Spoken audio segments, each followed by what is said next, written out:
Hey guys, some random Irish guy here, and it's time for part 2 of Death of an NES card. As you know, I'm talking about the dreaded Dr. Jekyll and Mr. Hyde for the Nintendo, as illustrated by a lot of critics, especially one famous angry video game. This is probably one of the worst games in existence. And yeah, it deserves to be put out of its misery. So in part 1 we discussed a few BB guns. We used the Colt M1911.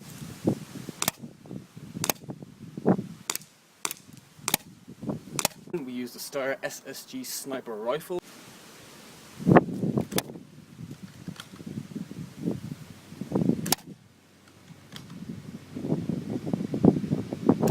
And we used an M14 ASG.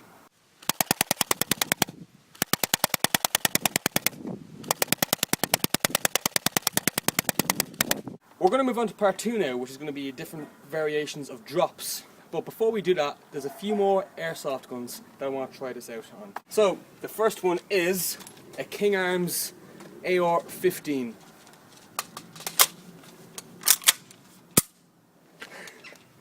This game's probably not going to last that long, but let's give it a try.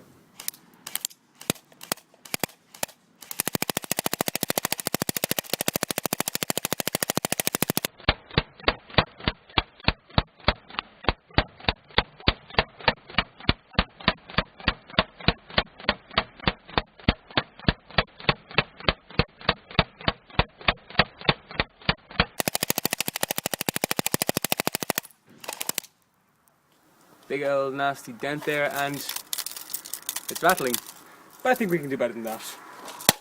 Keep in mind that I was using full auto. There is a singular mode, but there's no fun in that really, because you're only getting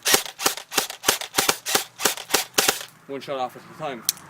And you want to go full auto because, well, for one, it sounds epic, and for two, you want to put as much damage as you can onto the cart because it's a piece of shit. But I think we can do better than this. An AK-74U with a collapsible folding stock. Now this is going to be a lot more fun. Let's take a look.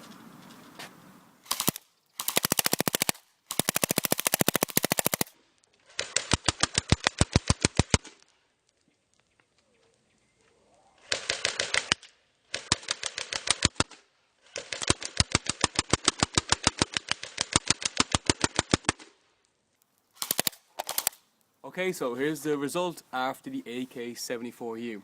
Keep in mind I had the stock fully, out because I want to get as much accuracy as I can. It's a lot more cooler to shoot it with the stock in because you got more free of range. But for this test, I want to make sure I get dead on the spot. So here's the result. That's a big old nice chunky hole in it.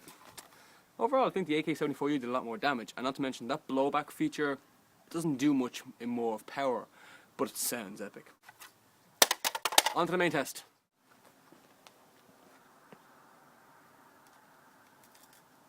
Just one more test. I think we all know what we're thinking.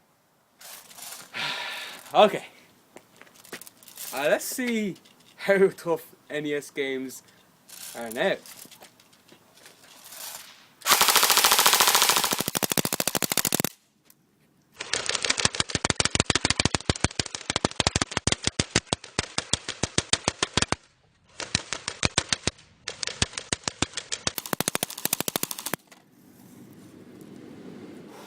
Okay, that was a great crack actually, a lot of fun. See the AK-74U, caps the stock, one-handed, although very heavy, and this one, well, just, very heavy as well too.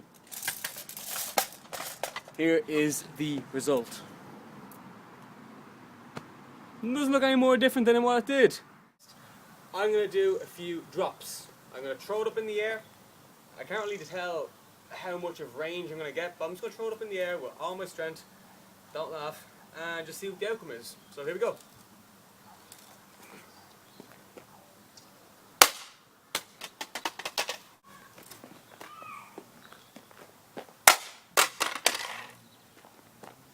seems to be that one of the screws has fallen out of it, and we can clearly see access to the game card.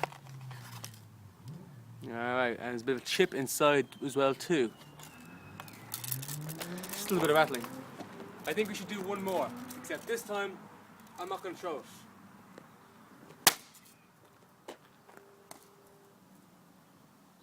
Let's see what that looks like. So here's the final result of the throwing the air 3 times / me drop kicking the ever-loving shit out of it. Big old scuff on the front there. Now I know it's from the BBs, but it actually got a lot bigger. Paint, or the label's fallen off a bit. That's just gone really. I don't know how I'm going to actually play that in the system. If I open it, you can actually rattle the system inside, so I might have to open this up just so I can orientate the chip so it can make connection to the NES. But if I'm being honest, guys, I don't think that did much to it. I'm just being honest with you. I don't think it did anything at all. So the only test left to do is to plug it into Nintendo and see if it works. Alright, you have to hold it kind of down, so let's see. Alright. Here we go. No! No! Are you serious? Oh God! No! Fucking game!